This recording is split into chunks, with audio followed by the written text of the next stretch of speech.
Hi, Dr. Bradley. Thank you for your interesting response and your question. To answer your question about other helping professions regulated within the state of Montana, the state of Montana has a board of behavioral health instead of a board of counseling.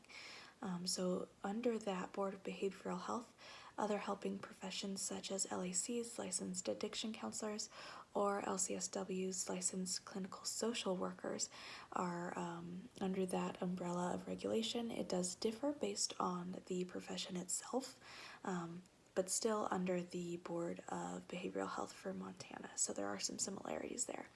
As far as your response concerning clients encouraged to ask questions, I did a bit of research on informed consent and asking questions, and I found a article by Murphy and Pomerantz in 2016, which is cited below, and they mentioned that clients, when faced with informed consent that has every bit of information to be included and suggested by the ACA or the state's regulations, which may be the same or less in my experience, the client could easily become confused or overwhelmed by all of that information, which would then, in theory, defeat the idea of informed consent.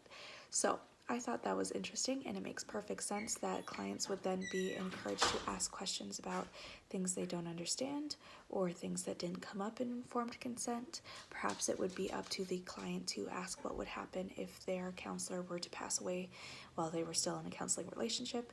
That's in reference to the True North counseling informed consent that I found online.